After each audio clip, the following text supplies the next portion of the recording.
Nabi Khidir ini menarik untuk dibicarakan sebab menjadi polemik para ulama. Apakah dia masih hidup sampai sekarang ataukah dia sudah mati? Bahkan ada cerita-cerita di masyarakat bahawa mereka pernah melihat Khidir katanya. Artinya bahawa ini harus didudukkan secara pandangan syar'i. Apakah memang dia masih hidup? Siapa Nabi Khidir ini? Bagaimana kisah perjalanannya? Dan diutus ke mana beliau? Kemudian akhir hayatnya seperti apa? Kita akan bahas 1 jam ke depan tentang kisah Nabi Allah Khidir alaihi salatu wassalam. Ma'asyiral muslimin yang dimuliakan Allah Subhanahu wa taala, kita mulai dari nasabnya dulu. Ada yang mengatakan bahawa Khidir alaihi salatu wassalam adalah ibnu Nabi Adam alaihi salam min sulbihi. Dia adalah putra langsung daripada Adam. Ada yang mengatakan dia adalah ibnu Qabil min Adam. Dia putra daripada Qabil dan Qabil putra Adam. Ada yang mengatakan dia adalah sibtun Nabi Harun. Dia adalah cucu daripada Nabi Harun dari jalur Al-Is ibn Ishaq ibn Ibrahim. Bahkan ada yang mengatakan dia adalah putranya Fir'aun. Ini saya kan hanya menukilkan pendapat ulama. Bahkan ada yang mengatakan dia adalah anak daripada anak-anak Persia. Bahkan ada juga yang mengatakan dia salah satu turunan dari kaum Nabi Ibrahim yang beriman kepada Ibrahim. Wallahu a'lam mana yang benar satu. Tapi yang jelas bahawa di dalam Al-Quran memang tidak disebut nasabnya, karena Quran sering saya ulang-ulang bukan kitab sejarah. Quran itu kitab hidayah, sehingga hanya mencuplik beberapa kisah untuk diambil pelajaran. Ma'asyiral muslimin yang dimuliakan Allah Subhanahu wa taala, ada yang mengatakan namanya adalah Khadrun atau disebut dengan Khidir. Ada yang mengatakan namanya Amir. Ada yang mengatakan namanya Balyan ibnu Malkan. Tetapi kalau kita melihat pada hadis dalam Islam, maksudnya riwayat yang sahih dalam Islam, namanya adalah Khidir. Itulah yang kita kenal berdasarkan hadis Nabi SAW yang dikeluarkan Imam Bukhari. Nabi SAW mengatakan, innama sumiyal khidru atau khadiru li'annahu jalasa ala farwatin bayda fa idza hiya tahtaz min khalfihi hadra. Kata Nabi SAW, sesungguhnya dikasih nama Khidir. Kenapa Khidir diberi nama Khidir? Karena kalau dia duduk di sebuah padang pasir gersang, kemudian setelah dia bangkit dari tempat duduk itu, tempat duduknya itu menghijau, tumbuh-tumbuhan. Maka disebut Khidir dari kalimat hadra. Hadra itu artinya tumbuh-tumbuhan, makanya sayur dalam bahasa Arab itu hadrawat. Dan itu salah satu mukjizat Nabi Khidir adalah ketika dia duduk di tempat gersang, bekas tempat duduknya itu tumbuh rumput, menghijau semuanya. Ma'asyiral muslimin yang dimuliakan Allah Subhanahu wa taala, menjadi perselisihan ulama. Apakah Khidir ini seorang rasul? apakah Khidir ini seorang nabi? Apakah Khidir ini seorang wali? Ataukah dia hanya rajul saleh, orang saleh saja? Atau dia malaikat? Pendapat yang pertama mengatakan bahwa Khidir itu bukan hanya seorang nabi tapi juga rasul. Berdalil dengan nanti dalam surah Al-Kahfi yang kita akan bahas. Karena Khidir ini diberikan rahmat, karunia rahmat dan juga ilmu, menunjukkan bahwa rahmat dan ilmu itu tidak diberikan kepada tidak diberikan kecuali kepada seorang nabi dan rasul. Tapi ada juga yang mengatakan, dan ini pendapat yang kuat wallahu alam, jumhurul ulama, mayoritas ulama mengatakan Khidir itu nabi, tapi tidak sampai ke level rasul. Karena setiap rasul itu nabi, tapi setiap nabi belum tentu rasul. Nanti kita akan jelaskan. Ada juga yang mengatakan bahwa Khidir itu wali, dan ini banyak diyakini oleh orang-orang yang menisbatkan kepada sufi, orang-orang sufi, orang-orang tasawuf, dan juga orang-orang Syiah. Mereka cenderung mengatakan Khidir itu bukan nabi tapi wali, tapi derajatnya lebih tinggi di atas nabi. Dalilnya apa? Karena Nabi Musa belajar kepada Khidir, menunjukkan Khidir lebih tinggi dibandingkan Musa, karena Musa belajar sama dia masalahnya. Sehingga mereka membuat kaedah bahwa Khidir itu wali, dan wali itu lebih tinggi dibandingkan nabi gitu. Nanti kita akan bantah. Saya sebutkan pendapat-pendapat dulu. Kemudian yang keempat, Khidir itu malaikat yang menjelma dalam bentuk Bani Adam. Dan juga ada yang mengatakan dia hanya orang biasa tapi soleh. Tapi sekali lagi pendapat yang kuat wallahu alam, Khidir itu seorang nabi, tapi tidak sampai ke rasul, tapi di atasnya wali. Karena nabi itu di atasnya wali. Dalil bahwa Khidir ini seorang nabi, pertama mukjizat, tentu mukjizat. Yang tadi saya katakan di antara mukjizatnya, kalau Khidir itu duduk di sebuah tempat yang gersang, kemudian dia pergi menghijau tuh tempat duduknya, dan itu mukjizat. Kemudian dalil yang kedua, nanti kalau kita berkisah setelah ini tentang bagaimana pelajaran Khidir yang ditampakkan kepada Nabi Musa, seperti melobangi kapal, membunuh anak kecil, membenarkan bangunan yang hampir roboh. Tidak mungkin Khidir ini melakukan itu pandai-pandai dia, kan begitu. Tentu ada wahyu. Seperti membunuh orang, membunuh tidak boleh. Berarti ketika Khidir membunuh ini karena ada perintah Allah Subhanahu wa taala. Artinya dia seorang nabi mendapatkan wahyu. Bagi orang yang mengatakan wali itu karomah, karena sering saya katakan bahwa keanehan di dunia ini ada berapa? Ada 5 atau 6 ya. Pertama mukjizat. Mukjizat ini diberikan kepada siapa? Para nabi. Yang kedua karomah, diberikan kepada para wali. Yang ketiga maunah, diberikan kepada orang biasa yang saleh.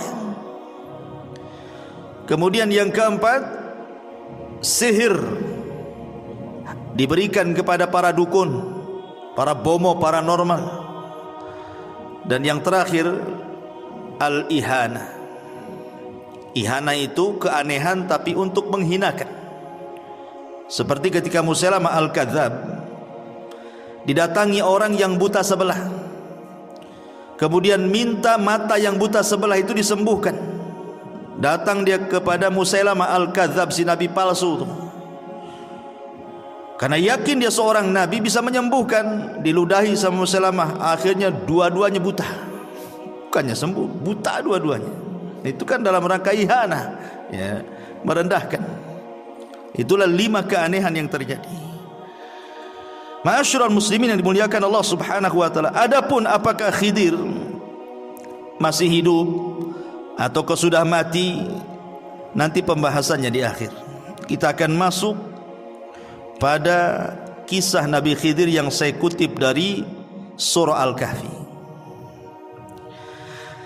Ma'asyiral muslimin yang dimuliakan Allah Subhanahu wa taala, disebutkan dalam Sahih Bukhari, jadi satu hari Nabi Khidir ini dia pernah berceramah menjadi khatib di tengah-tengah Nabi Musa. Jadi satu hari Nabi Musa alaihi salatu wassalam sedang menjadi khatib di tengah-tengah Bani Israel. Tiba-tiba kemudian adalah yang hadir di situ bertanya kepada Nabi Musa, "Ya Musa, ada enggak manusia yang lebih alim dibandingkan engkau?" Tiba-tiba Musa mengatakan, "Tidak ada." Musa bukan sombong, tidak. Walaupun kenyataannya memang tidak ada orang alim di zaman itu melebihi Musa, kan begitu. Tapi Musa ini manusia, ada sisi sifat kemanusiaannya lupa. Harusnya dia mengatakan, Allahu a'lam. Artinya menasabkan ilmu kepada Allah Subhanahu wa taala, ataupun mengucapkan insyaallah tidak ada. Tapi dia mengatakan tidak ada orang alim melebihi diriku, katanya. Dari kalimat ini akhirnya Allah Subhanahu wa taala menjawab dari langit bahwa ada orang yang lebih alim, yang punya ilmu yang kau tak punya. Kemudian Allah Subhanahu wa taala merintahkan Nabi Musa untuk berangkat mencari orang yang dimaksud Allah. Maksudnya mencari Khidir alaihi salam. Lah dengan berangkatnya Musa mencari Khidir menunjukkan Musa tidak sombong. Sebab kalau sombong ngapain dia datang? Ketika kemudian dia mencari Khidir itu menunjukkan tawadhu'nya, bahwa dia ingin mencari juga ilmu. Tidak hanya mencukupkan ilmu yang dia miliki, dia pun ingin menambah. Dari sini kata para ulama, ada dalil tentang pensyariatan rihlah li talabul ilmi. Rihlah itu maksudnya melakukan safar, perjalanan untuk menuntut ilmu. Dan itu kebiasaan para nabi, kebiasaan para sahabat, bahkan kebiasaan para ulama. Lihat Imam Ahmad keliling dunia itu sampai 2 kali. Sampai dikatakan tafa Ahmad marrataini hatta jama'al musnad. Imam Ahmad itu keliling dunia mencari ilmu sampai berhasil mengumpulkan musnad. Buku hadis tertebal itulah buku musnadnya Imam Ahmad. Entah berapa ribu hadis yang dicatat oleh Imam Ahmad dalam musnadnya itu. Imam Bukhari, Imam Muslim, Abi Dawud, Tirmidzi, seluruh para ulama mereka rihlah dari satu negara ke negara berikutnya. Bahkan sebelum mereka juga para sahabat, contoh saja umpamanya Jabir bin Abdullah radhiyallahu anhu, itu tinggal di kota Madinah. Dia mendengar hadis Nabi SAW, tapi tidak dari orang yang langsung mendengar kepada Nabi. Orang yang mendengar langsung kepada Nabi itu ada di Syam orangnya, namanya Abdullah ibn Unais. Dia ingin memastikan apakah betul Abdullah ibn Unais itu mendengar hadis yang ia dengar dari penduduk Madinah. Berangkat dia, perjalanan 1 bulan, pulang pergi 1 bulan, 2 bulan lah pulang pergi jadinya, hanya untuk memastikan 1 hadis saja itu. Artinya bahwa rihlah para ulama itu luar biasa. Mereka harus mengeluarkan biaya, waktu, tenaga. Kita ini muhajirin itu kalau di Batam ini gak terlalu jauh, tapi sedikit yang datang kemari. Nggak tahu kalau setelah ngaji diajak makan, nggak tahu ya. Tapi yang jelas bahwa menunjukkan himmah thalabul ilmi di zaman sekarang ini kurang sekali. Entah kenapa, apa sibuk dengan dunia, sibuk dengan handphone, wallahu alam. Tapi yang jelas bahwa himmah, semangat thalabul ilmi di zaman dulu itu luar biasa, karena ilmu dan para penuntutnya dihargai. Tapi zaman sekarang Sudah ilmu tidak dihargai, para penuntutnya tidak dihargai, ustadznya pun tidak dihargai. Makanya itu menjadi malas untuk belajar. Taib. Kemudian setelah itu Musa alaihi salatu wassalam mengajak pembantunya namanya Yusha ibn Nun. Dan begitu para nabi selalu bawa pembantu. Ketika Nabi SAW berdakwah ke Taif, siapa yang dibawa? Zaid ibn Harith,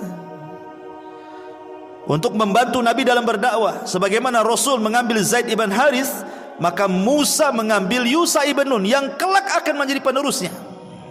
Setelah Musa meninggal, Harun meninggal, Yusha inilah yang akan memimpin Bani Israel untuk mengambil alih Baitul Maqdis.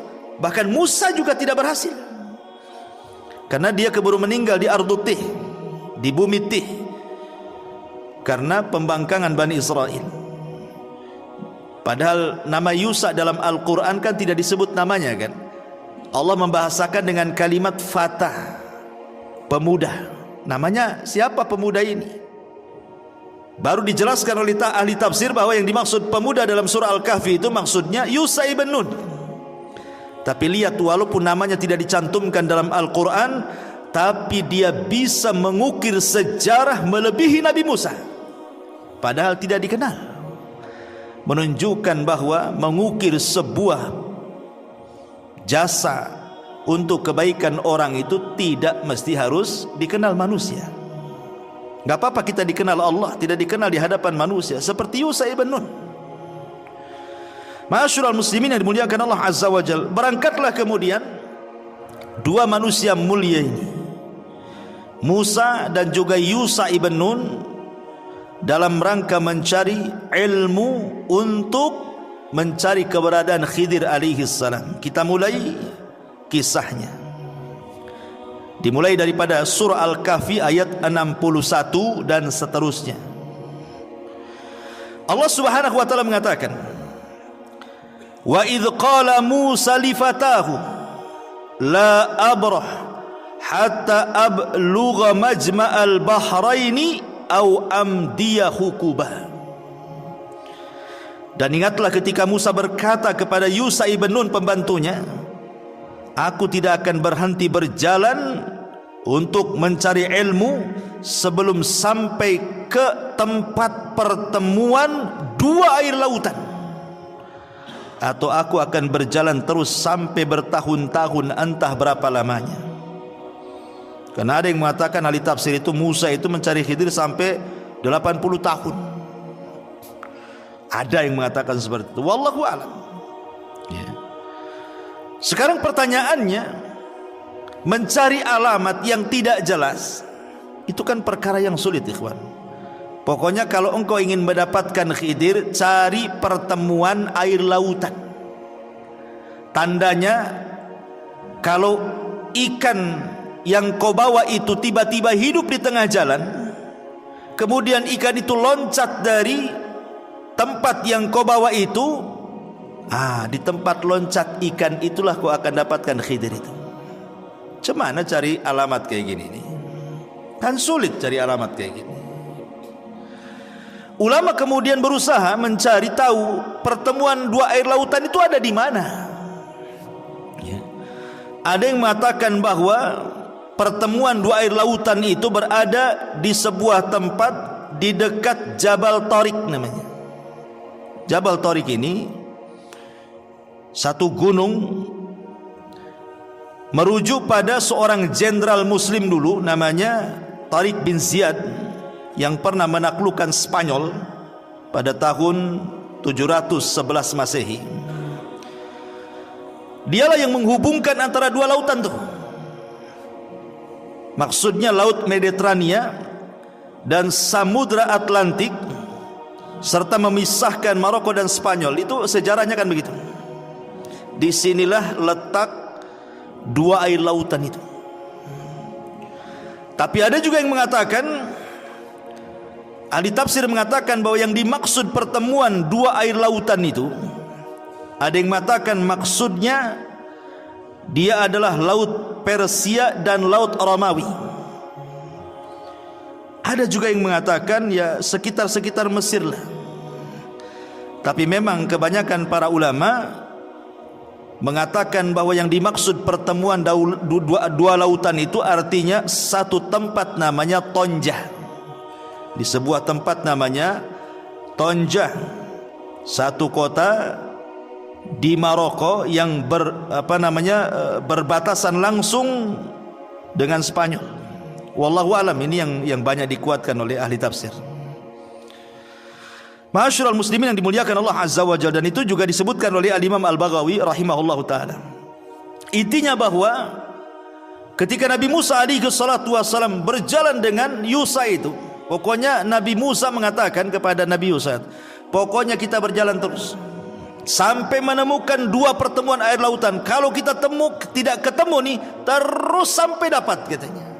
Lihat bagaimana himmah thalabul ilminya Nabi Musa itu mencontohkan kepada kita, tidak akan berhenti walaupun sampai kapan, katanya. Kenapa?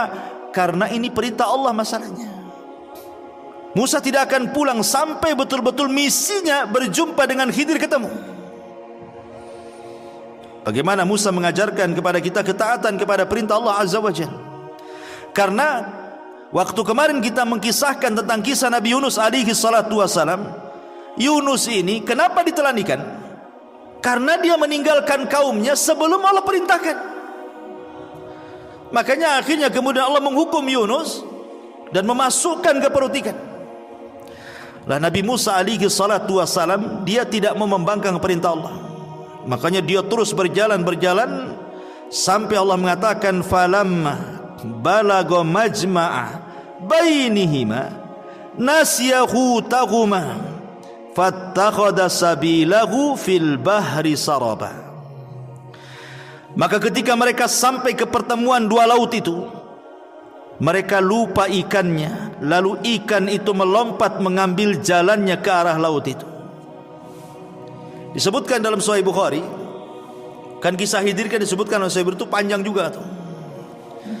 Jadi ketika Nabi Musa alaihi salatu wasallam dengan Nabi Yusa ini berjalan, rupanya kan mereka ingin istirahat. Ketika istirahat itulah keduanya tertidur. Yang terbangun pertama adalah Yusa ibn Nun. Kemudian Yusa ibn Nun melihat keanehan. Kenapa? Karena ikan yang sudah dibakar itu, mungkin ikan asin lah, semacam ikan asin itu, ikan mati, ikan siap santap sebenarnya. Karena Musa itu kan memang anak Mesir ya, biasa makan ikan di sana. Tiba-tiba kemudian ikan yang mati yang sudah terpanggang itu, siap makan itu, tiba-tiba hidup ikan itu. Dan ini mukjizat. Menghidupkan ikan mati ini kan mukjizat namanya. Lah ketika hidup, loncat pula ikan itu, kemudian masuk ke genangan air di situ. Tapi tidak pergi dari situ, hanya putar-putar di genangan air itu saja. Yusa ibn Nun ini melihat itu, aneh gitu, kok bisa terjadi seperti itu. Ketika kemudian Musa bangun, Yusa ibn Nun lupa mau menceritakan peristiwa itu. Kata Musa, ayo kita lanjutkan perjalanan, katanya. Yusa lupa, Yusa ibn Nun itu, bahwa itu tandanya kan begitu. Kalau ikan itu loncat dari tempatnya, itulah Khidir di situ kan. Lupanya lupa dia. Kata Nabi Musa, ayo kita lanjutkan perjalanan. Ayo, kata Yusa. Kemudian disebutkan Allah katakan falamma jawaza qala li fatahu atina ghada'ana laqad laqina min safarina hadza nasaba. Maka ketika mereka sudah melewati tempat yang tadi ikan loncat di situ, Musa berkata kepada pembantunya, bawalah kemari makanan kita itu. Ikan-ikan itu mana, katanya. Sungguh kita telah merasa letih karena perjalanan kita. Di sini ada keanehan. Nabi Musa itu diberikan kekuatan oleh Allah Azza wa Jalla. Dia tidak pernah capek. Mau jalan sejauh manapun tidak pernah capek. Tetapi kali ini dia merasakan kepenatan yang luar biasa. Kok capek kali? Berarti di sini ada sinyal tuh. Ada apa-apa? Kok biasa nggak capek? Kok capek gitu? Akhirnya dia mengatakan kepada Yusa, kita berhenti di sini. Kita makan dulu, katanya. Mana ikan-ikan itu, katanya. Pas ditengok ikan itu sudah tak ada. Kemudian Yusa mengatakan, oh iya, aku baru ingat, kata Yusa ibn Nun, waktu kemarin kita istirahat di sebuah batu, Ada peristiwa aneh, ikan yang kita bawa itu hidup kemudian loncat dan ada di genangan air katanya. Makanya Allah mengatakan, qala ara'aita idh awaina ila as-sakhrati fa inni nasitul hut wa ma ansanihi illa syaitan an adhkurahu wattakhadha sabilahu fil bahri ajaba. Lalu Yusha ibn Nun mengatakan, tahukah engkau ketika kita mencari tempat berlindung di batu itu, wahai Musa, aku lupa menceritakan tentang ikan itu katanya, dan tidak ada yang membuat aku lupa untuk mengingatnya kecuali setan. Dan ikan itu mengambil jalannya ke laut dengan cara yang aneh sekali katanya. Apa kata Musa? Musa mengatakan, itu yang benar, ayo kita balik lagi ke situ katanya. Senang Nabi Musa karena sudah ada titik terang di mana keberadaan Khidir dan pertemuan dua air lautan itu. Ma'asyiral muslimin yang dimuliakan Allah Subhanahu wa taala, di sini ada pelajaran besar bahwa seorang murid dan guru itu tetap harus punya kesabaran. Lihat sabarnya Nabi Musa, tidak menyalahkan Khidir kan? Tidak menyalahkan Yusha ibn Nun, karena lupa kan gitu. Ketika dia melihat ikannya loncat, harusnya disitulah Yusha memberitahu Musa kan, di sini tempatnya. Tapi karena dilupakan setan, akhirnya mereka pun jauh kali sudah meninggalkan batu itu, baru ingatkan itu. Tapi Musa tak marah. Ini menunjukkan bahwa seorang murabbi, seorang muallim, seorang guru, seorang pendidik harus punya kesabaran kepada anak didiknya, seperti Musa alaihi salatu wassalam di sini. Ma'asyiral muslimin yang dimuliakan Allah Subhanahu wa taala, ketika sampai di batu itu, tiba-tiba kemudian Musa dan Yusha ini melihat ada orang yang berbaju tebal, longgar, lebar, ya. Sebagaimana disebutkan dalam hadis Bukhari, falamma intahaya ila sakhrati idza rajulun musajjin bi thawbin. Kata Nabi SAW, ketika keduanya Yusha dan juga Musa ini sampai di batu itu, tiba-tiba ada seorang laki-laki yang menggunakan pakaian sangat longgar sekali. Fasallama Musa, maka Musa pun mengucapkan salam, assalamualaikum. Waqala Khidir, rupanya Khidir itu di depan dia. Khidir mengatakan, wa anna bi ardikas salam. Bagaimana cara mengucapkan salam di negerimu? Seolah-olah Khidir aneh gitu, kok ada mengucapkan salam di negeri dia, nggak ada orang mengucapkan salam tuh. Kemudian Khidir tanya, siapa kamu? Maka Musa mengatakan, ana Musa, saya ini Musa. Kata Khidir, Musa siapa? Kata Nabi Musa, Musa Bani Israel. Baru ngeh dia, oh kamu Musa Bani Israel. Dari sini menunjukkan apa?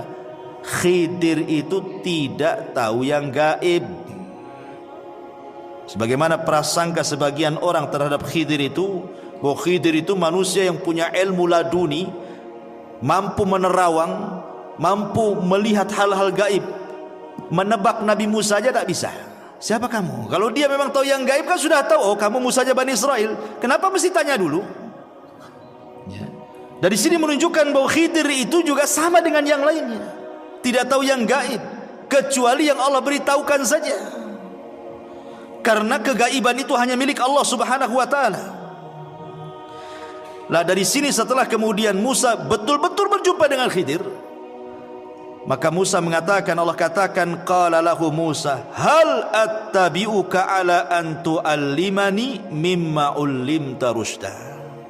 Musa berkata, bolehkah aku mengikutimu agar engkau mengajarkan kepadaku ilmu yang benar yang telah diajarkan kepadamu untuk menjadi petunjuk bagiku, katanya. Di sini ada pelajaran adab. Seorang pelajar, seorang thalabatul ilmi, kalau hendak meminta ilmu kepada seorang guru ya harus beradab. Lihat Nabi Musa saja beradab. Padahal secara kedudukan Musa itu jauh di atas Khidir. Bagaimana tidak jauh di atas Khidir? Dia bukan hanya seorang nabi, dia bukan hanya seorang rasul, dia adalah kalimur rahman, dia adalah ulul azmi minar rusul. dan dialah nabi yang paling masyhur dari seluruh nabi-nabi Bani Israel, dan turun Taurat padanya. Khidir tidak ada kitab turun kepada dia. Tapi karena Musa berhajat ingin mengambil ilmu Khidir, maka dia beradab,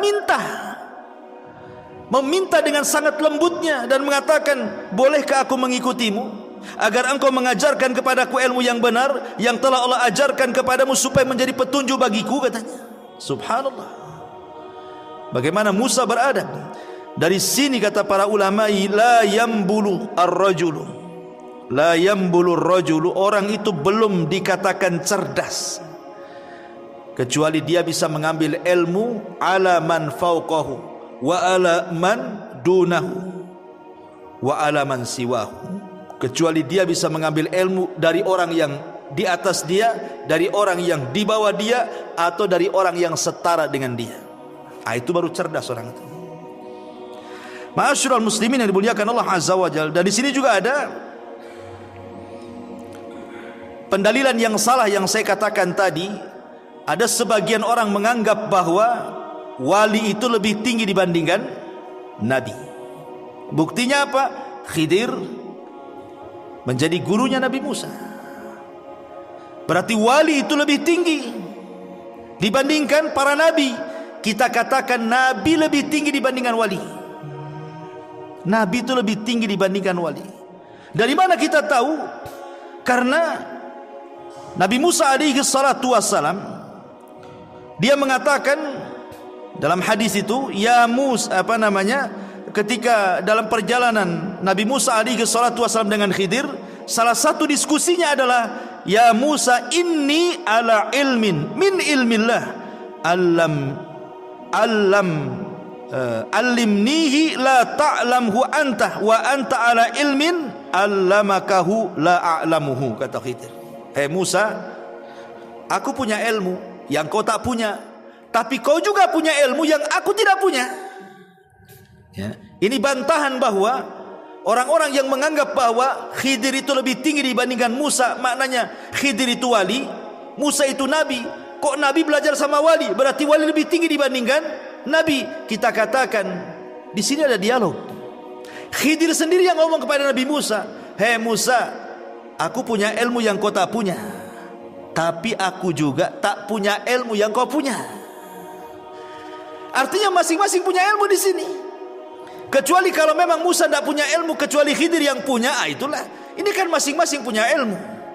Dan kita tidak ragu lagi bahwa ilmu yang dimiliki Nabi Musa jauh lebih banyak dibandingkan ilmu yang diberikan kepada Khidir. Karena dia seorang nabi, ulul azmi, lebih mulia dibandingkan Khidir alaihi salam. Tetapi Khidir memberikan syarat dan mengatakan, qala innaka lan tastati'a ma'iya sabra. Sungguh engkau tidak akan sabar kalau belajar sama saya, katanya. Tidak usahlah, kau enggak akan sabar. Ya. Apa kata Nabi Musa? Wa kaifa tasbir ala ma lam tuhit bihi khubra. Bagaimana engkau bisa mengatakan seperti itu? Kan belum dicoba. Aku belum belajar kok kamu sudah mengatakan seperti itu, katanya. Kemudian Nabi Musa meyakinkan kepada Khidir dan mengatakan, satajiduni insyaallah sabira wala a'silaka amra. Insyaallah akan engkau dapati aku termasuk orang yang sabar dan aku tidak akan menentangmu dalam urusan apapun.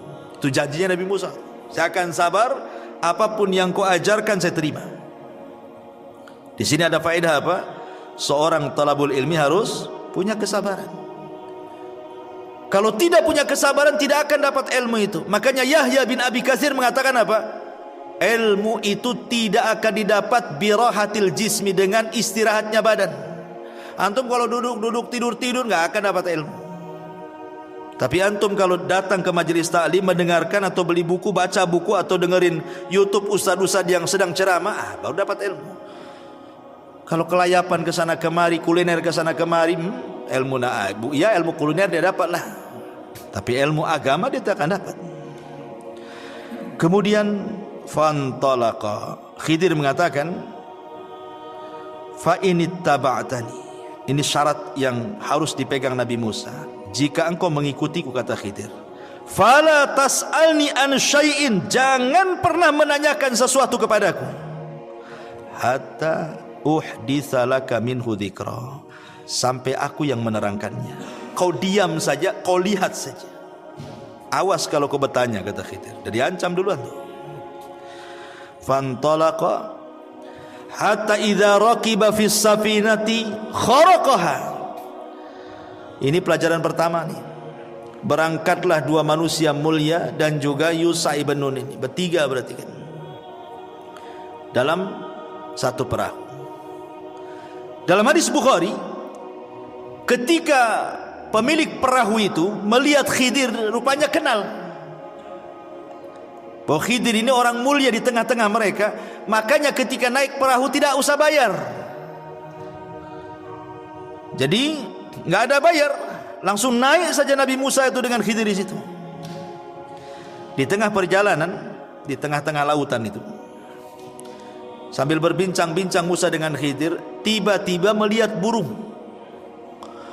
Burung itu tiba-tiba menukik ke lautan, kemudian mengambil sebagian kecil air dengan paruhnya, kemudian naik lagi, kemudian hinggap di ujung perahu.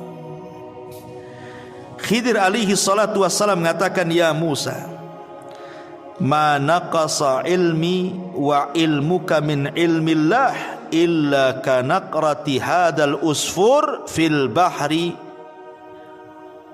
Lihat Musa, tuh burung tuh yang nuki, kemudian ngambil air dengan paruhnya, kemudian terbang lagi.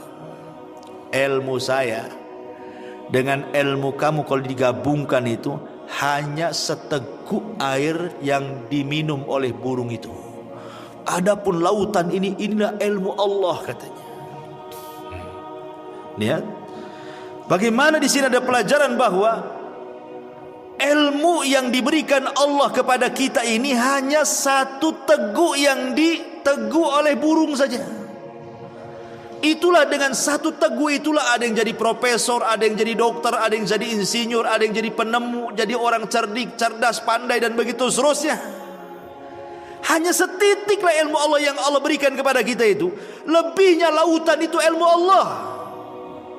Di sini ada pelajaran, jangan sombong. Satu jengkal di bawah kaki aja kita nggak tahu apa isinya. Tiba-tiba kemudian sombong pula di hadapan Allah Azza wa Jalla. Takabur dengan pengetahuannya, dengan kekayaan, dengan jabatannya. Siapa anda? Ilmu yang anda miliki itu bagian dari ilmu yang setetes yang diteguk burung itu, ya. Ma'asyiral muslimin yang dimuliakan Allah Azza wa Jalla. Kemudian ketika sampai di daratan, sudah kapal itu sudah mendarat gitu ya, sudah menepi. Tiba-tiba Nabi Khidir alaihi salatu wassalam merusak kapal itu dengan cara apa? Menyobek satu papan. Ditarik satu papan itu, ya secara otomatis tiba-tiba kapal itu tenggelam lah. Lah Musa masih di situ, Khidir masih di situ, yang punya perahu masih di situ. Apa kata Nabi Musa alaihi salatu wassalam? Qala akharaqtaha litughriqa ahlaha laqad ji'ta syai'an amra, kata Nabi Musa. Sungguh engkau telah berbuat sesuatu yang salah besar, wahai Khidir. Kenapa kau bolongi perahu ini, katanya? Apakah kau akan menenggelamkan pemiliknya? Padahal dia di sana juga. Musa tidak mengatakan apakah kau akan menenggelamkan kapalnya, tidak. Tapi apakah kau akan menenggelamkan pemiliknya? Nabi Musa mendahulukan jiwa orang tuh, bukan perahunya, tapi jiwanya. Yang kedua, Nabi Musa berpikir, ini orang nggak tahu baik budi ini. Udah dikasih tumpangan gratis, nggak bayar lagi, tiba-tiba kemudian sudah sampai dibolongi, dirusak pula kapal itu. Mana syukurnya? Seolah ngomong begitu itu Nabi Musa kepada Khidir itu. Makanya dia agak emosi kan, karena Nabi Musa ini pantang melihat sebuah kemungkaran itu. Musa lupa perjanjian di awal kan. Apa perjanjiannya? Jangan tanya, jangan tanya ya. Kalau kau tanya, jangan belajar. Itu kan perjanjiannya. Tapi spontanitas, karena melihat kemungkaran, lupa diri dia. Akhirnya dia mengatakan, ini apa-apaan ini, katanya. Makanya kemudian Khidir mengatakan, alam akul innaka lan tastati'a ma'iya sabra. Kata Khidir, bukankah sudah kukatakan engkau tidak akan sabar kalau belajar kepadaku, kata. Buktinya nih baru satu pelajaran udah sibuk kau. Akhirnya Musa berjanji dan mengatakan, qala la tu'akhidni bima nasid wa la turhikuni min amri usra. Kata Nabi Musa, janganlah engkau menghukum aku karena kelupaanku, dan jangan pula engkau membebani aku dengan sesuatu yang sulit dalam urusan. Janganlah ngajari yang aneh-aneh, katanya. Tapi memang lupa saya tadi. Kalau saya ingat mungkin saya nggak akan ngomong, katanya. Kemudian Khidir masih maafkan. Fantalaqa hatta idza laqiya ghulaman faqatalahu. Ketika kemudian mereka sudah ke daratan, berjalan sebentar, nampaklah anak-anak sedang main. Rupanya ada anak yang paling ganteng, yang paling baik, pokoknya yang paling ganteng dari semua anak-anak kecil itu. Khidir datang ke tempat itu, diambil pula anak itu. Kemudian diambilkan batu. Kemudian batu itu dalam riwayat Bukhari dibenturkan ke kepalanya. Tidak cukup sampai itu, dipisahkan kepala sama badannya. Oh, ini ngeri kali pelajarannya nih. Ini belajar apa ini? Nyomot anak-anak, kemudian ngambil batu, dibentur kepalanya. Enggak sampai situ, dilepaskan pula kepala dari badannya. Itu riwayat Bukhari itu. Sampai seperti itu pelajarannya. Ini Musa ini enggak lupa, ingat bahwa dia tidak boleh ngomong. Tapi masalahnya ini sudah masalahnya lain ini. Bukan kalau tadi lah bolongi kapal, dia lupa. Dia ingat tidak boleh banyak ngomong. Tapi masalahnya kemungkaran ini bukan kemungkaran kecil, bunuh orang. Musa marahlah. Dia mengatakan apa? Dia mengatakan kepada Khidir alaihi salam, seolah-olah mengatakan, ya Khidir, aqatalta nafsan zakiyatan bi ghairi nafsin laqad ji'ta syai'an nukra, katanya. Agak keras Nabi Musa nih. Kalau tadi keras memang lupa dia kan dengan aturan belajar. Ini dia ingat dia, tapi dia enggak sabar. Ini mana ada pelajaran bunuh-bunuh orang nih. Musa mengatakan, mengapa engkau bunuh jiwa yang bersih bukan karena dia membunuh orang lain? Sungguh engkau telah melakukan sebuah perbuatan yang sangat-sangat mungkar, menghabisi nyawa orang. Apalagi yang kau habisi itu anak gak punya dosa, belum balik. Salah apa dia? Macam mana kau bisa bunuh anak ini? Lo belum balik, belum punya dosa, kenapa kau bunuh?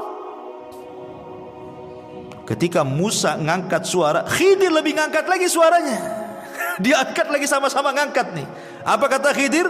Qala alam aqul laka. Kalau tadi innaka, ini laka. Pakai laka lagi. Dalam bahasa Arab artinya laka ini lebih keras daripada kalimat innaka. Alam aqul laka innaka lan tastati'a ma'iya sabra. Sudah kukatakan, kau enggak akan sabar kan? Kata soal seperti itu ya. Sudah kukatakan dari awal, kau enggak akan sabar. Musa enggak lupa ini, betul-betul ingat gitu. Tapi karena masalah pembunuhan dia enggak bisa tutup mulut kan itu, dia harus bicara. Tapi akhirnya Musa pun agak sedikit merendah dan mengatakan, qala in sa'altuka an syai'in ba'daha fala tusahibni laqad balagta min ladunni udhra. Kata Nabi Musa, ya sudah gini saja, jika aku bertanya lagi kepadamu tentang sesuatu setelah ini, maka janganlah engkau memperoleh aku menyertaimu lagi. Dah, enggak usah lagi sama aku. Sesungguhnya engkau sudah cukup bersabar menerima alasanku, kata. Ini terakhir kata Musa. Kalau sampai aku bertanya lagi, udahlah sampai di situ aja. Enggak apa-apa, saya enggak ikut lagi. Akhirnya Khidir memberikan uzur lagi untuk ikut lagi bersama dia. Fantalaqa hatta idza ataya ahla qaryatin istat'ama ahlaha fa'abau an yudhayyifuhuma fawajada fiha jidaran yuridu an yanqad fa'aqamahu. Maka keduanya berjalan hingga ketika keduanya sampai kepada penduduk sebuah negeri, Mereka berdua meminta dijamu oleh penduduknya, tetapi mereka penduduk itu tidak mau menjamu mereka. Kemudian keduanya mendapatkan dinding rumah yang hampir roboh di negeri itu. Lalu dia berkata kepada Nabi Musa, kita tegakkan sebelum roboh, katanya. Yang ini beda pula. Yang ini agak baik nih. Sebelum-sebelumnya tak baik kan? Bolongi kapal tak baik kan itu.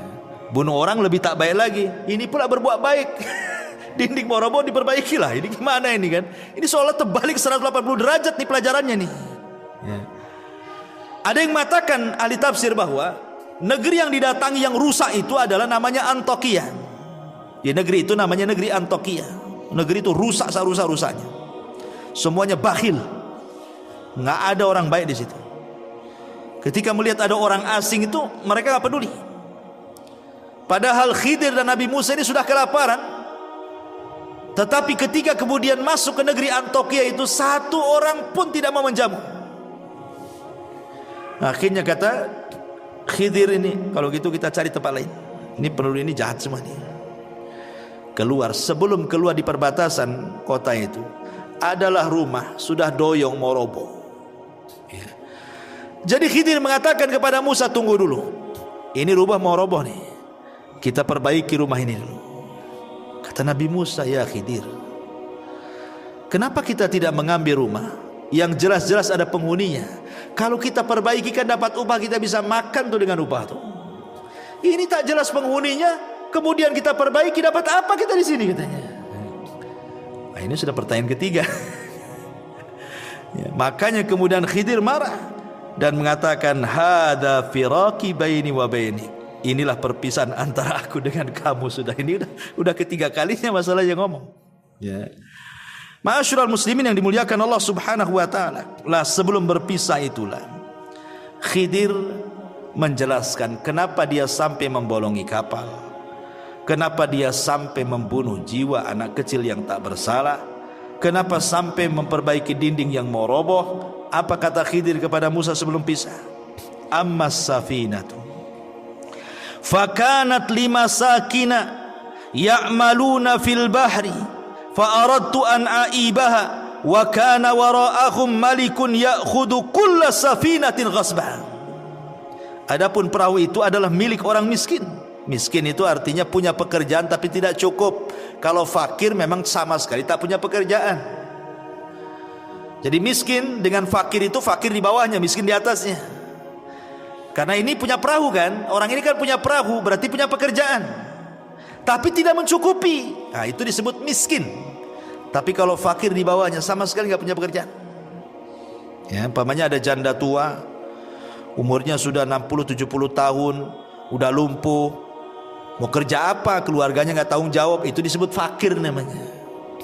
Nah, makanya orang-orang yang membantu orang-orang seperti ini, al-armalah ini, orang-orang janda-janda tua yang gak sanggup lagi bekerja, tidak ada yang bertanggung jawab, maka pahalanya sama dengan anda sholat malam setiap malam dan anda puasa sunnah setiap hari. Ya, karena orang fakir yang dibantu oleh kita. Kalau miskin di atas itu masih punya pekerjaan seperti orang ini punya perahu, ya, tapi tidak mencukupi. Lah, Khidir mengatakan, adapun perahu itu milik orang miskin yang bekerja di laut. Aku bermaksud merusaknya karena di hadapan mereka ada seorang raja yang suka merampas setiap perahu yang bagus. Jadi Khidir ingin mengatakan, aku loh tidak merusak parah, hanya membeset kayu supaya dia tenggelam. Kalau seandainya dia mau pakai perahu lagi kan tinggal diangkat, diperbaiki sebentar aja udah bisa itu. Sebab kalau seandainya itu perahu itu nampak cantik, nampak bagus, nanti digosok, diambil, dicuri, dirampok sama penguasa sini jahat-jahat. Dari sini ada kaidah ikhwatu fiddin muliakan Allah Subhanahu wa taala, bahwa boleh kita melakukan kemadharatan kecil untuk mendapatkan kemaslahatan besar. Membolongi kapal ini kan kecil karena bisa diperbaiki lagi nanti. Tapi kalau tidak dibolongi, diambil lagi kan madharatnya lebih besar tuh. Berarti maslahatnya jauh lebih besar supaya perahunya tidak diambil orang dan dia bisa bekerja lagi. Contohnya apa? Contohnya kalau antum sakit, punya gula umpamanya, diabetes, Kata dokter, ini jarinya harus dipotong, diamputasi. Kalau tidak akan menjalar. Memotong jari itu tidak boleh, karena jari ini bukan milik kita, milik Allah. Dari atas kepala sampai kaki itu milik Allah. Tidak boleh kita menyakiti badan kita sendiri. Tapi kalau seandainya kata dokter, ini harus dipotong, diamputasi nih, kalau enggak nanti kemana-mana itu virusnya, berarti kita memotong itu sebenarnya salah, tidak boleh. Tapi karena ada maslahat besar, kalau tidak dipotong mati, berarti boleh memotong jari untuk kemaslahatan yang lebih besar, hidup dia gitu maksudnya. Nah, itulah namanya kaidah melakukan madarat kecil untuk mendapatkan maslahat besar. Ya, dan ini kaidah ini ma'ruf, bisa dipakai di mana-mana. Kemudian dia mengatakan, wa ammal ghulam fakana abawahu mu'minaini fakhashina an yuhriqahuma tughyanan wa kufra. Adapun anak yang ganteng yang saya ambil, yang saya pukul dengan batu dan saya pisahkan lehernya itu, dia itu punya orang tua, orang tuanya soleh, orang tuanya baik. Aku takut kalau dia besar, anak ini jadi kufur, jadi jahat, durhaka, akhirnya mengganggu agama kedua orang tuanya. Makanya kubunuh sebelum dia besar. Ini kan tidak mungkin Khidir melakukannya kecuali karena wahyu.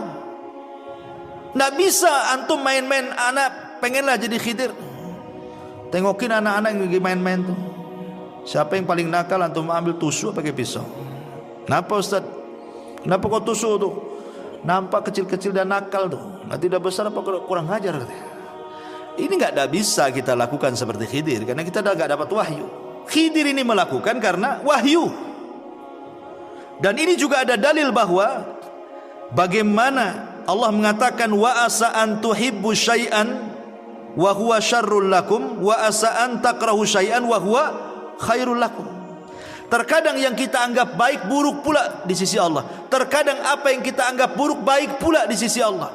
Meninggalnya anak ini kan keburukan. Mana ada orang tua yang menginginkan anaknya mati? Enggak ada orang tua yang menghendaki anaknya mati kan?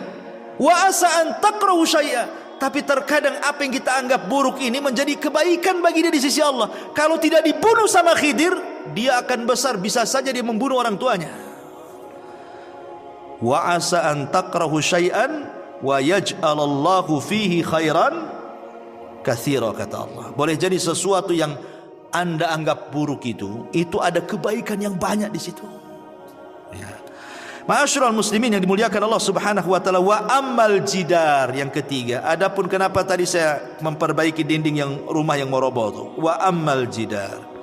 Fa kana li gulamaini yatimaini fil madinati wa kana tahtahu kanzun lahuma wa kana abuhuma salihan fa arada rabbuka an yablugha ashuddahuma wa yastakhrija kanzahuma rahmatan min rabbika wa ma fa'altuhu an amri dzalika ta'wilu ma lam tasti alaihi sabra. Kata Nabi Khidir kepada Musa, adapun dinding yang meroboh itu milik dua anak yatim. Tuh kakek buyutnya, ada yang mengatakan kakek buyut yang ke-9 atau yang keberapa, dulunya orang soleh. Kita jaga sekarang cicit cucutnya nih. Karena di balik rumah itu ada harta karun. Sempat roboh rumah ini, kita tahulah ini orang-orang Antokia ini jahat-jahat. Kita aja masuk gak mau dikasih makan, tiba-tiba dapat harta karun. Orang bakhil itu jelas pasti akan datang mengambilnya. Makanya kita rawat hartanya supaya jadi warisan. Dari sini kata para ulama, kalau ingin baik anak-anak kita, maka baiklah kita. Kalau kita baik, orang tua baik, kita soleh, istri kita soleha, jangan khawatir tentang anak kita. Sekalipun kita meninggal, Allah akan utus malaikat merawat mereka. Lihat di sini, Allah utus Khidir dan Musa untuk merawat anak kecil kan. Maksudnya harta warisannya dirawat. Karena apa? Karena kakek buyutnya itu ada yang soleh tuh. Berarti menunjukkan bahwa kesolehan itu bisa ditularkan kepada anak cucunya walaupun dia sudah meninggal. Ya. Maka penting memberikan contoh kepada orang lain. Ya. Ini diantara takwil daripada Khidir kepada Musa alaihi salam, dan dia akhiri dengan mengatakan apa? Wa ma fa'altuhu an amri. Musa, aku tidak melakukan ini bukan karena pandai-pandai aku, tidak, tapi ini karena perintah Allah. Dari sini menunjukkan Khidir itu nabi, ya, karena bukan atas kehendak dia, tapi ada yang nyuruh. Siapa yang nyuruh? Allah Subhanahu wa taala. Inilah perkara yang kau tidak bisa sabar di situ. Kata Nabi sallallahu alaihi wasallam ketika menceritakan kisah Khidir dan Musa ini, disebutkan dalam hadis yang disepakati Bukhari Muslim, apa kata Rasul? Yarhamullahu Musa lawaridna law sabara hatta yaqussu alaina min amrihima. Semoga Allah merahmati Musa. Kalau seandainya Musa mau lebih sabar lagi, tentu akan banyak kisah-kisah yang luar biasa yang sampai kepada kita. Tapi Musa tak sabar, ya 3 itu sajalah yang sampai kepada kita, gitu maksudnya, ya. Taib, sampai di sini kisahnya. Sekarang, apakah Khidir itu masih hidup ataukah sudah mati? Ini pembahasan terakhir. Ma'asyiral muslimin yang dimuliakan Allah Subhanahu wa taala. Ada yang mengatakan bahwa Khidir itu masih hidup dengan dalil. Dalil yang pertama, riwayat Ibnu Abbas radhiyallahu an,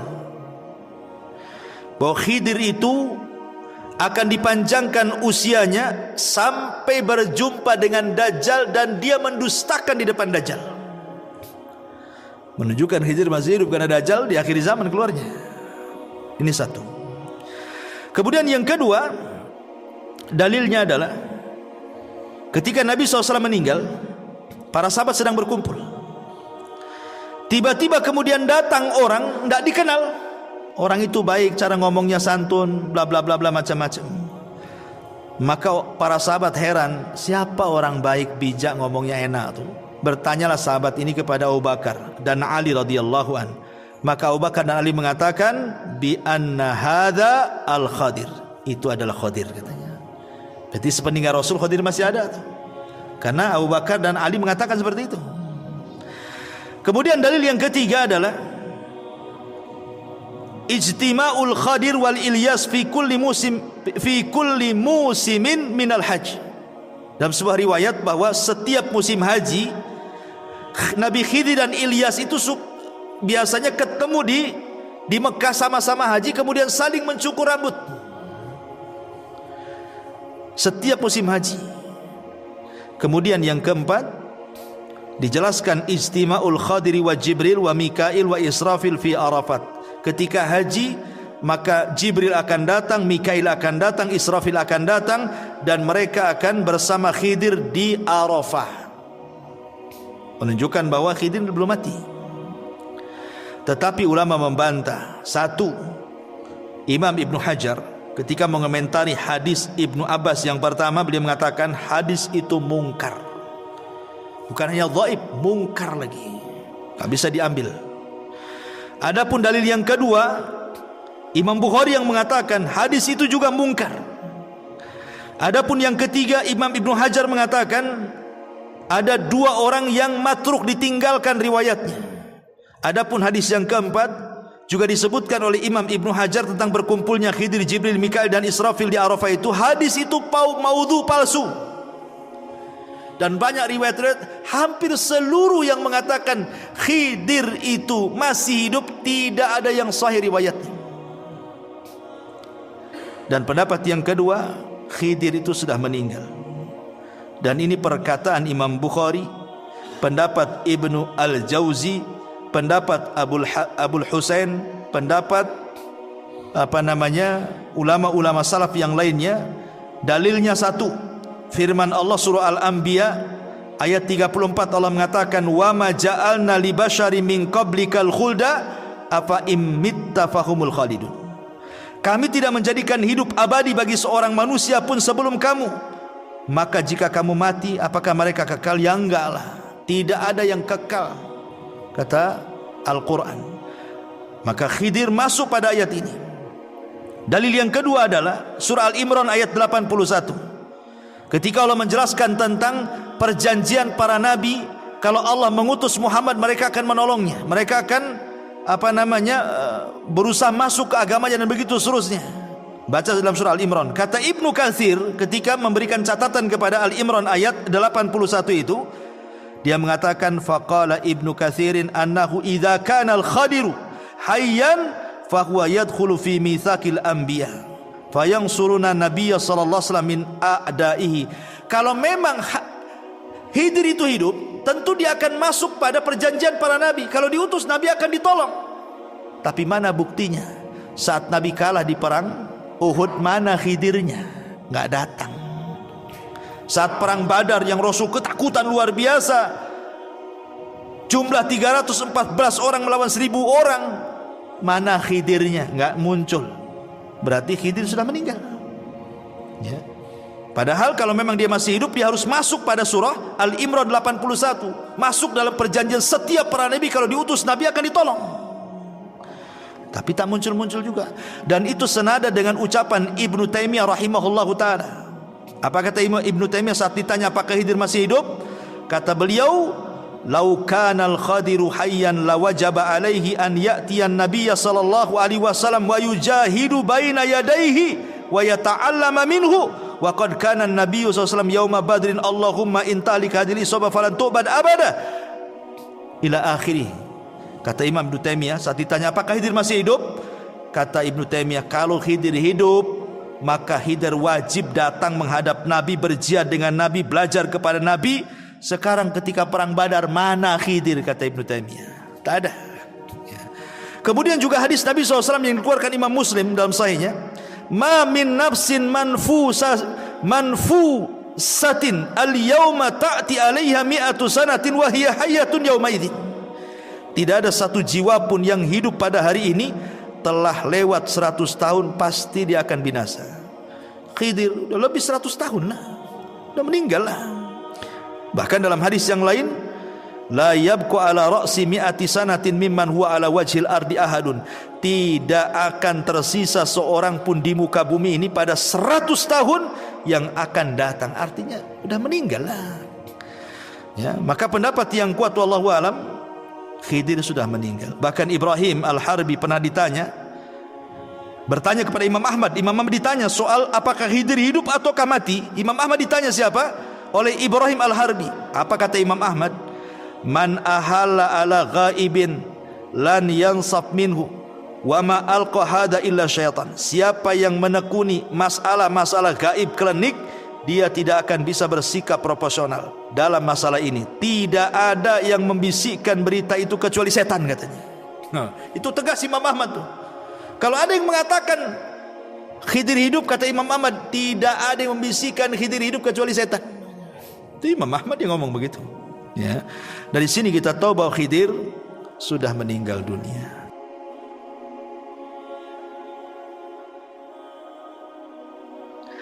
Lah di antara 10 tanda kiamat itu adalah nuzulu Isa bin Maryam, turunnya Isa bin Maryam. Inilah ada hubung kait alaqah Isa dengan umat Islam. Bagaimana kisah? Ini yang menarik, ikhwan. Ma'asyiral muslimin yang dimuliakan Allah Subhanahu wa taala. Ketika kaum muslimin kebingungan karena tidak ada pemimpin yang bisa memimpin mereka, dan dunia sudah kacau, maka tiba-tiba Allah Subhanahu wa taala takdirkan seorang keturunan Nabi dari Hasan ibnu Ali. Namanya sama dengan nama Rasul Muhammad dan nama bapaknya sama dengan nama bapak Rasul Abdullah, Muhammad ibn Abdullah Al-Hasani Al-Alawi. Muncul di Mekah. Kemudian Allah perbaiki dalam satu malam. Allah berikan kecerdasan dalam memimpin, bersiasat, perang dan begitu seterusnya. Akhirnya orang-orang membaiat kepada orang ini yang disebut dengan Al-Mahdil Muntadhar, Imam Mahdi yang ditunggu-tunggu kaum muslimin. Akhirnya kemudian kemunculan Imam Mahdi ini terdengar oleh tentara yang ada di Syam. Maka mereka pun datang membawa pasukan untuk membunuh Imam Mahdi. Tapi di antara Mekah dan Madinah ada namanya Baidah. Tiba-tiba terjadi gempa dan menghancurkan semua pasukan yang hendak membunuh Al-Mahdi. Allah buat gempa dan Allah masukkan di dalam tanah. Itulah tanda yang paling jelas tentang kemunculan Imam Mahdi. Jadi kalau ada orang yang ngaku Imam Mahdi, harus ada tanda yang ini. Kalau belum ada tanda, ada pasukan yang kemudian ditenggelamkan ke bumi oleh Allah di Baida, berarti Imam Mahdi kaleng-kaleng, ya kan?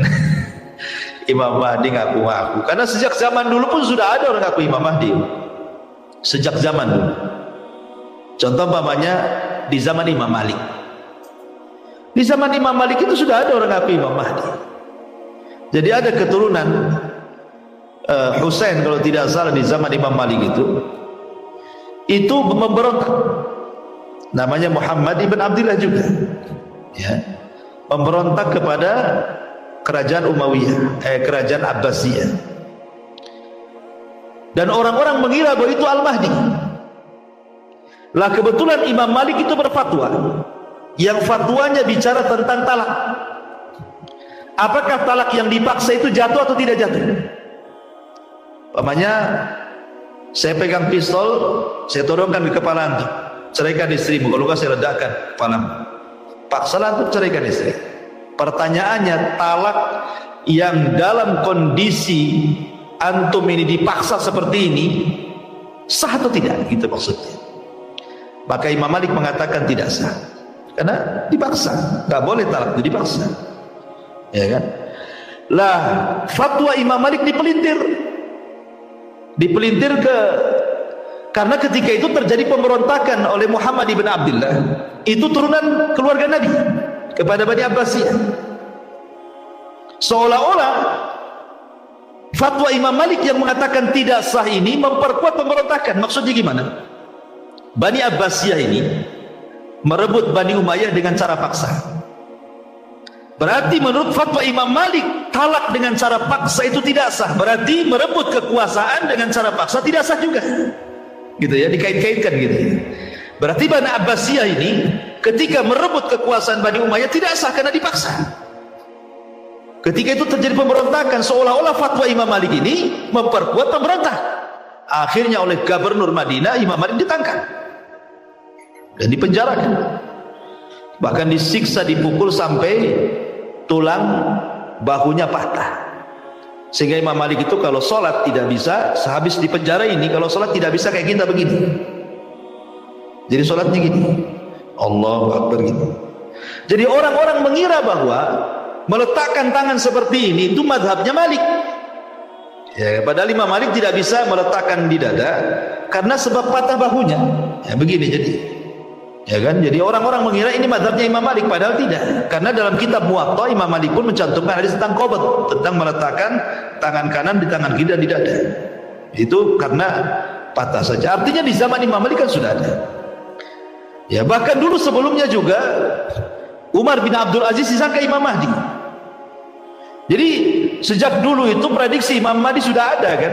Itu zaman dulu, apalagi zaman sekarang macam-macam Mahdi itu keluar. Mahdinya orang Medan lah, Mahdinya orang Jakarta gitu, macam-macam Mahdi. Mahdinya orang India gitu. Jadi tidak bisa kita ngaku Mahdi itu. Kenapa?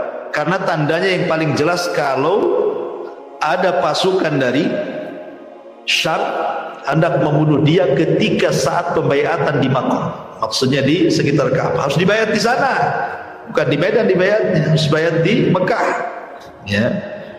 Dan pasukan yang akan membunuhnya harus tertimpa gempa di Baida antara Mekah dan Madinah. Kalau kita mendengar itu berarti memang yang dibayat Imam Mahdi, itu maksudnya. Singkat cerita, Imam Mahdi pun kemudian perang bersama kaum muslimin. Kemudian terjadilah perang yang disebut di dalam hadis itu sebagai Malhamatul Kubra, atau istilah Yahudi Armageddon, atau istilah kita Malhamatul Kubra, perang salib antara Islam dan orang-orang Romawi. Itu perang tidak ada yang lebih dahsyat dibandingkan perang itu. Perang-perang dunia pertama, dunia kedua, atau mungkin akan dunia ketiga lagi, tidak sedahsyat perang itu. Karena itu perang penghabisan. Kemana Yahudi? Yahudi tidak ikut di sini. Ketakutan sembunyi dia. Makanya kemudian ketika Yahudi tidak ikut membantu orang Nasrani, Dajjal keluar, arah kepada orang Yahudi. Karena kata Nabi SAW, Dajjal itu tidak keluar kecuali karena sebuah kemurkaan yang disuruh. Dan dia murka karena Yahudi diam saja ketakutan. Makanya Dajjal keluar di situ. Lah dalam peperangan ini kan kaum muslimin menang.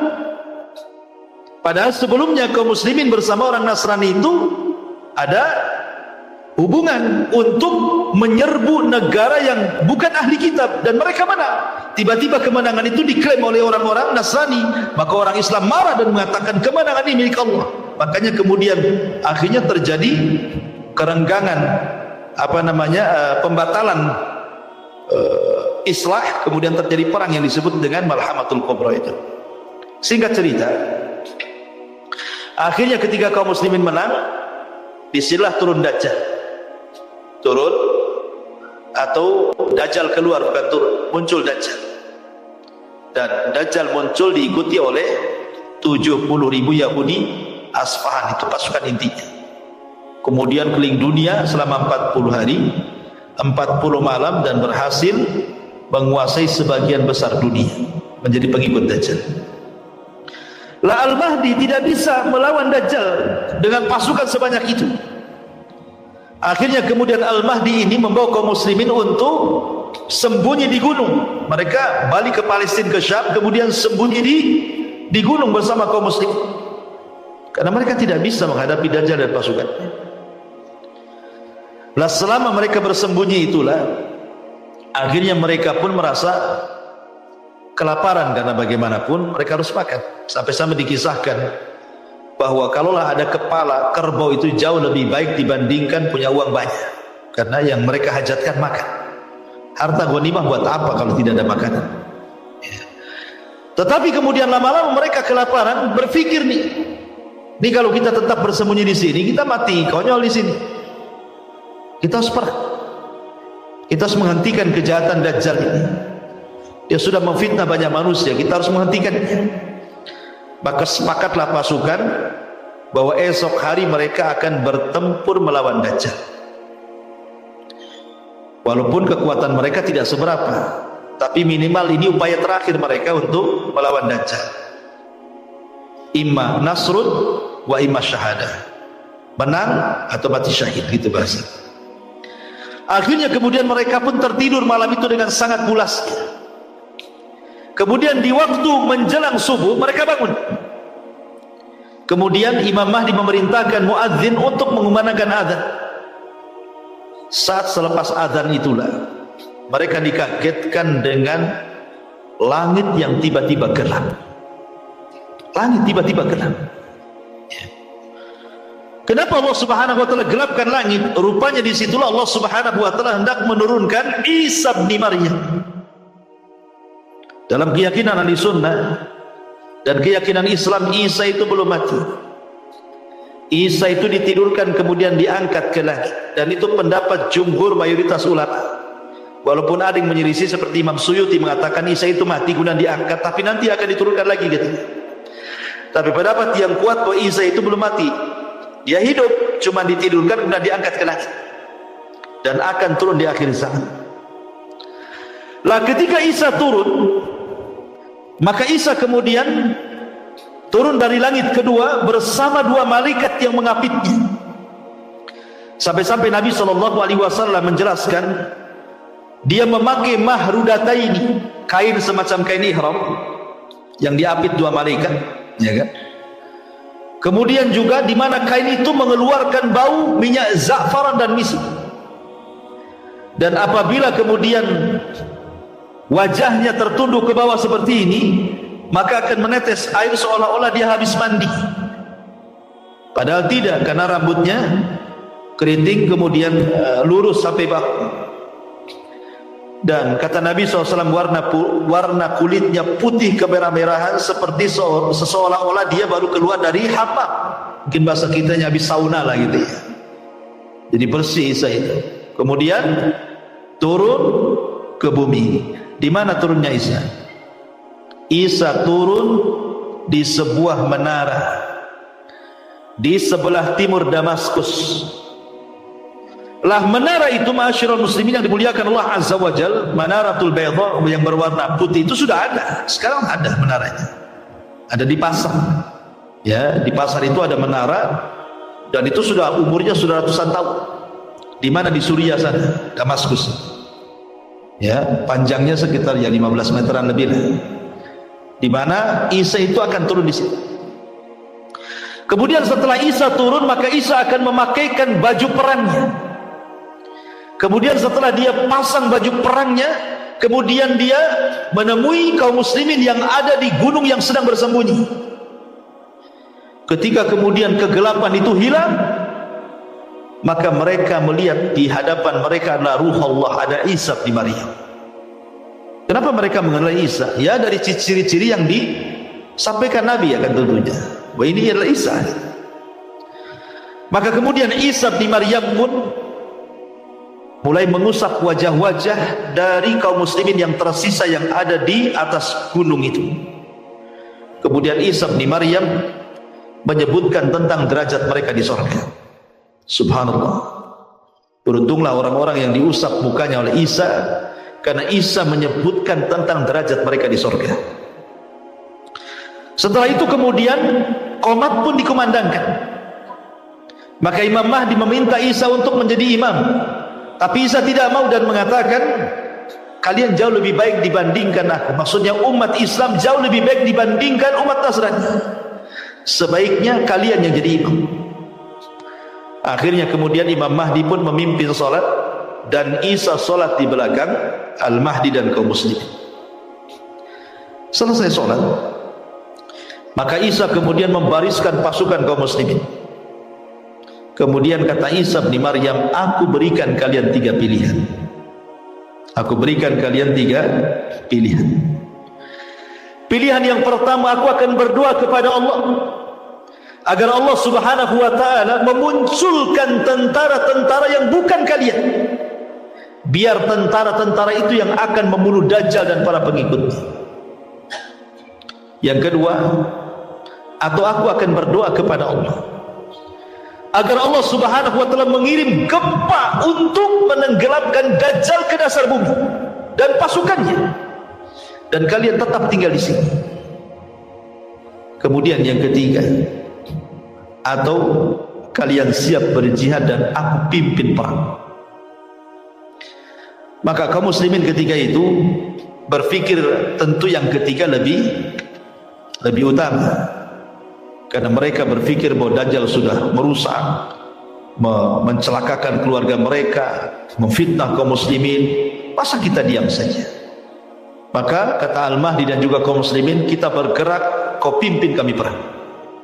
Akhirnya Isa pun yang mengomanda perang bersama Al-Mahdi Al-Muntadhir.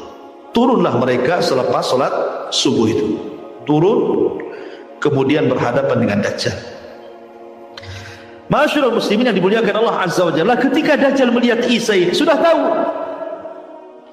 karena Isa itu membawa aura, ikhwan, aura yang menakutkan bagi orang-orang Yahudi, terutama Dajjal. Kenapa? Bayangkan Isa itu punya nafas, yang nafasnya ini bisa membunuh setiap orang kafir sejauh mata memandang. Jadi kalau Isa meniup dengan nafasnya, maka sejauh mata memandang tidak ada orang kafir kecuali mati. Baik dia memandang ke arah kanan, ke arah kiri, ke arah depan, ke belakang, kalau dia meniup dengan nafasnya, maka tidak ada orang yang kafir yang selamat dari nafasnya sejauh mata memandang.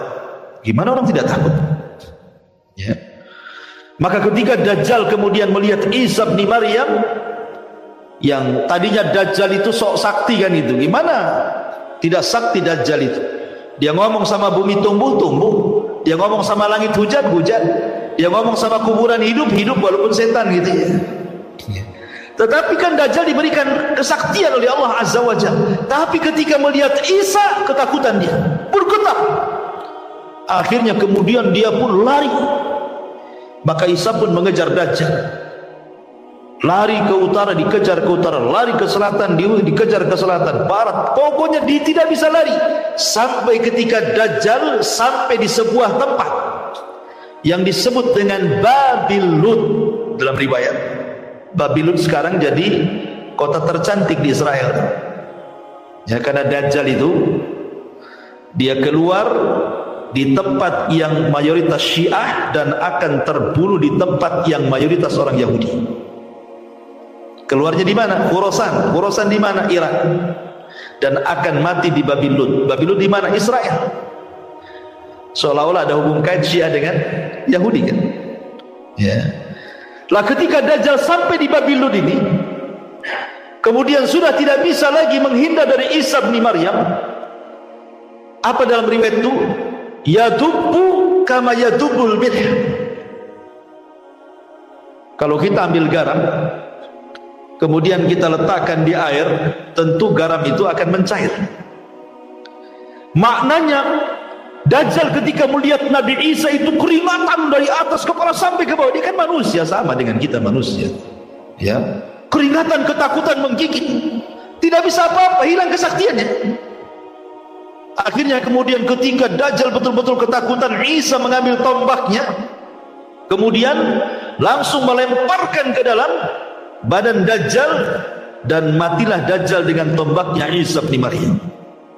Ketika Dajjal mati, dicabut tombaknya, darahnya masih ada di ujungnya, kemudian diangkat ke atas, memberitahu orang-orang Yahudi bahwa Dajjal sudah mati, dan memberitahu kepada kaum muslimin bahwa kita sudah menang.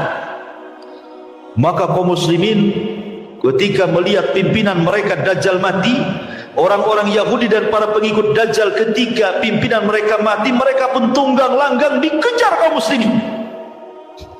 Tidak ada satupun tempat persembunyian kecuali memberitahu.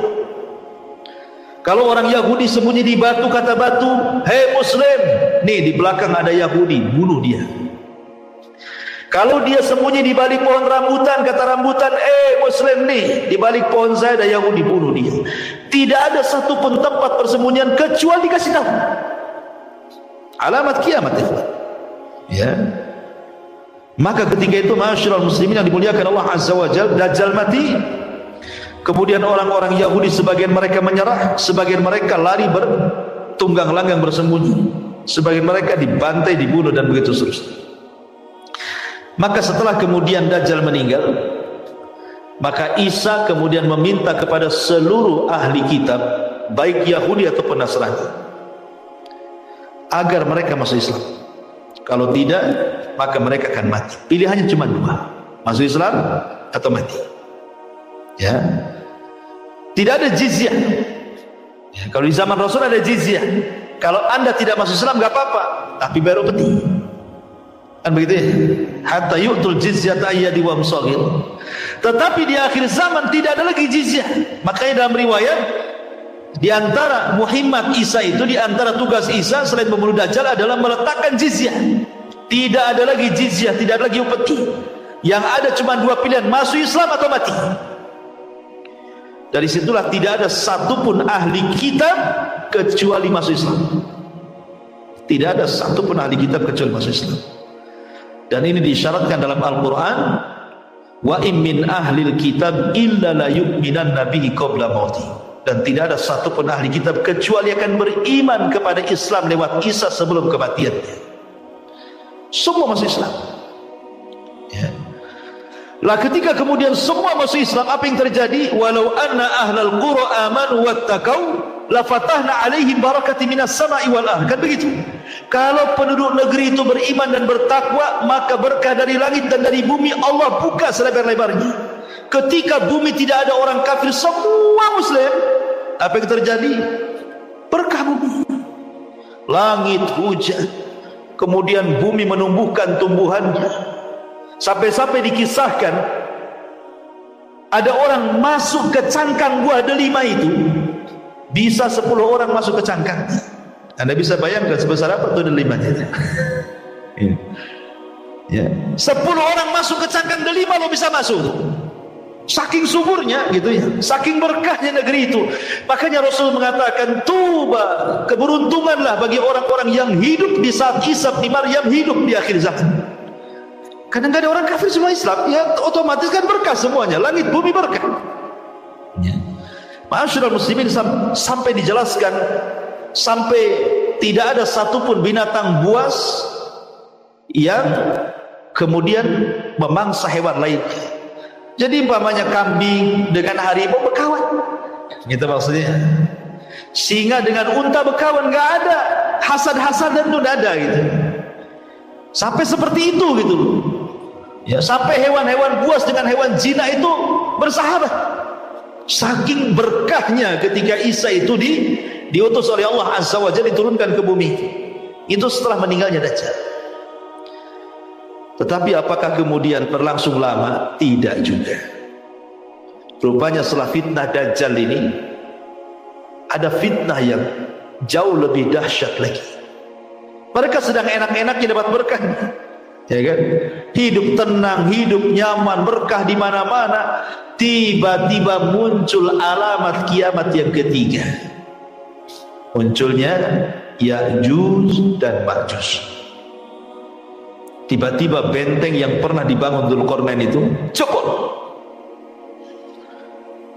Padahal setiap hari Ya'juj dan Ma'juj itu melubangi benteng itu.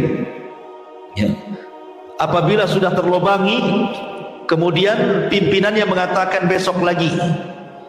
Nanti malam kita istirahat, besok lagi kita lanjut gitu. Kalau besoknya lagi ke tempat yang digali, sudah nggak ada itu galiannya, kembali nutup tanahnya. Setiap hari seperti itu. Tetapi kata Nabi SAW, nanti diilhamkan oleh Allah Azza wa Jalla kepada pemimpin Ya'juj dan Ma'juj mengatakan insya Allah. Sebab kata insya Allah inilah lubang itu jebol. Apa kata pimpinan Ya'juj dan Ma'juj? Nahfiru ghadan insya Allah. Besok kita gali lagi insya Allah. Gara-gara insya Allah ini, besoknya lubang itu tetap utuh dan tidak kembali. Mereka gali lagi sampai akhirnya mereka berhasil melubangi benteng Dzulqarnain. Kata Al-Quran, dalam Al-Quran sampai Allah mengatakan min kulli hadabin yansil.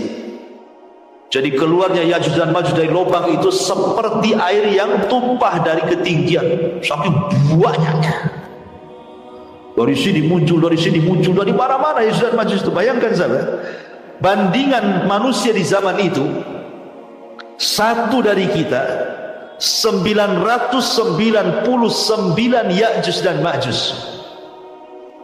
Jadi kalau kita kelahi dengan Ya'juj dan Ma'juj itu, antum satu orang melawan 999 Ya'juj dan Ma'juj, menang nggak antum? Akan menang 10 orang aja kau antum. Oh 999 pula kan gitu ya, 1000 dikurangi 1, ya nggak mungkin menang. Makanya kata Nabi SAW mengatakan nanti ada kaum yang tidak bisa diperangi, tidak bisa dibunuh, sebaiknya menghindar dari kaum ini.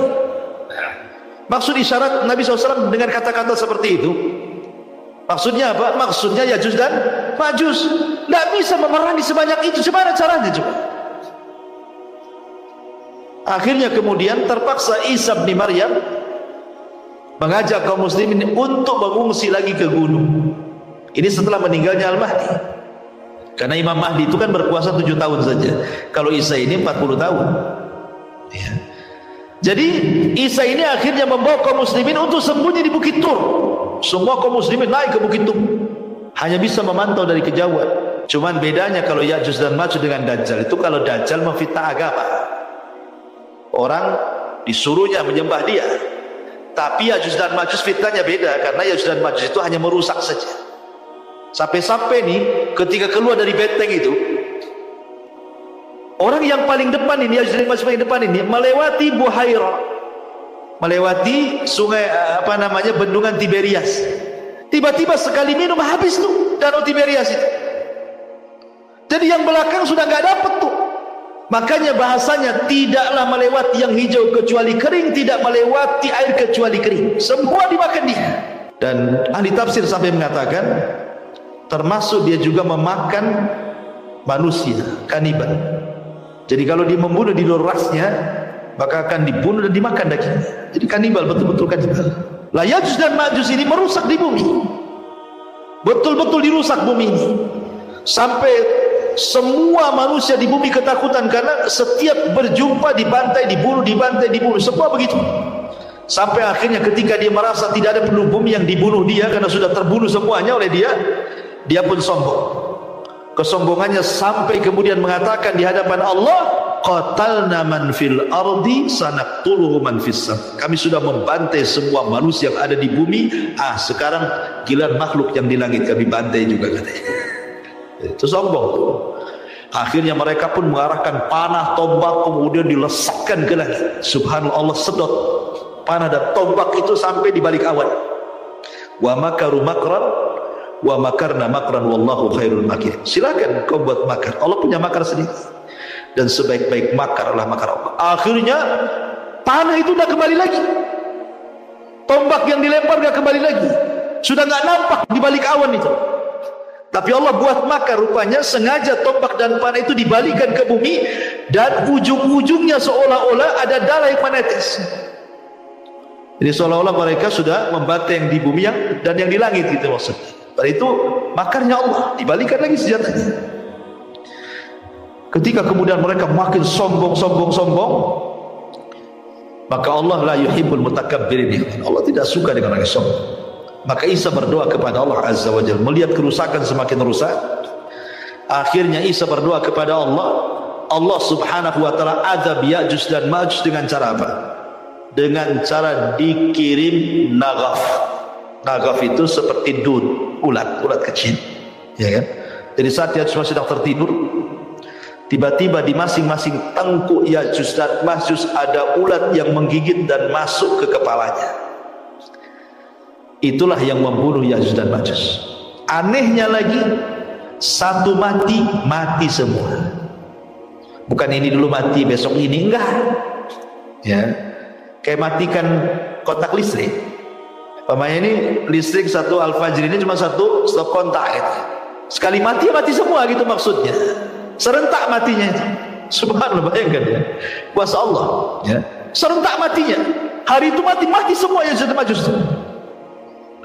Anda bisa bayangkan kalau jumlah Ya'juj dan Ma'juj satu dibanding 999, sebanyak apalah bangkai Ya'juj dan Ma'juj yang ada di bumi itu? Tentu tidak ada satu jengkal di bumi kecuali ada bangkainya, kan? Makanya kemudian Isa berdoa lagi untuk supaya Allah membersihkan bangkai-bangkainya. Turunlah kemudian burung-burung sebesar unta, kemudian melempar jasad-jasad itu entah berantah kemana, ke laut mana, sampai betul-betul bersih. Namun ada sisa-sisanya. Karena yang ketiga itu yang paling beruntung apa? Hewan-hewan pemakan daging. Dengan jasadnya, bangkainya, Ya'juj dan Ma'juj yang paling untung hewan-hewan pemakan daging, kan? Banyak makanan ini di mana-mana Ya'juj dan Ma'juj, kan gitu. Sehingga sisa-sisa mungkin darah kering itu masih banyak di bumi ini. Makanya kemudian Isa berdoa ketiga kalinya agar Allah menurunkan hujan dan menghempaskan sisa Ya'juj Ma'juj dimasukkan ke dalam air lautan. Lah betul-betul akhirnya bersih bumi itu. Akhirnya kemudian Isa pun turun bersama kaum muslimin, kemudian sempat melakukan haji dan umrah, dan selepas itu kemudian meninggal dunia. Adapun apakah Isa menikah atau tidak, ini masalah khilaf para ulama, dan pendapat yang kuat tidak menikah. Walaupun tidak menafikan, ada yang berpendapat bahwa Isa menikah dan punya anak. Namun apa hikmahnya, pertanyaannya? Kenapa Isa diturunkan? Untuk apa diturunkan itu? Dan kenapa mesti Isa? Bukankah para nabi banyak? Kenapa tidak Ibrahim saja turun? Kenapa tidak Adam saja turun? Kenapa tidak Nuh saja turun? Kenapa mesti Isa yang turun, itu maksudnya? Sebagian para ulama menjawab bahwa karena Nabi Allah Isa alaihi salatu wasallam dihabarkan kepadanya tentang akan kelahiran sosok Nabi akhirul zaman dan umatnya sebaik-baik umat. Maka Isa berdoa kepada Allah agar menjadi umat Nabi. Makanya Isa diturunkan karena dia berdoa ingin menjadi umat Nabi. Makanya Isa ketika turun di akhir zaman bukan hanya seorang Nabi tetapi sahabat Nabi. Kenapa disebut sahabat Nabi? Karena dia berjumpa dengan Nabi. Apa definisi sahabat? Manusia yang berjumpa dengan Nabi, beriman dengan Nabi, mati di atas agama Nabi. Itulah Isa. Berjumpa dengan Nabi saat Isra Mi'raj.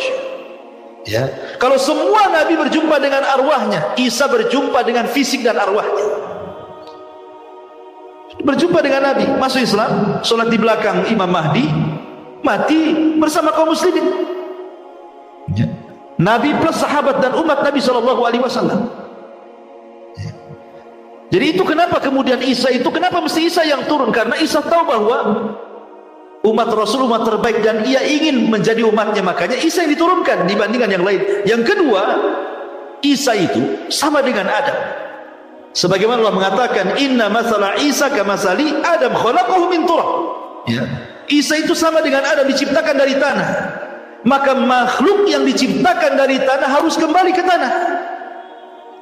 Isa kan sudah diangkat di langit kedua dengan ruh dan jasad. Dia harus turun.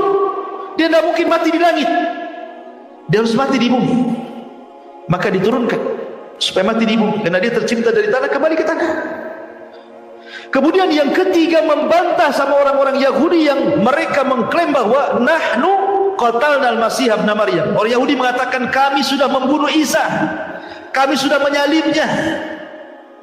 Tiba-tiba Isa turun, kata Isa, mana? Saya masih hidup, saya tak disalib. Ya. Atau membantah orang-orang Nasrani juga yang mengatakan Isa Tuhan, Isa anak Tuhan, Isa satu di antara tiga Tuhan. Buktinya sholat di belakang Imam Mahdi. Masa hamba sholat kemudian dia mati? Masa Tuhan mati? Ya kan? Ya. Kemudian juga di antara hikmah Isa turun itu supaya idharul Islam, bahwa Islam itu akan kembali jaya.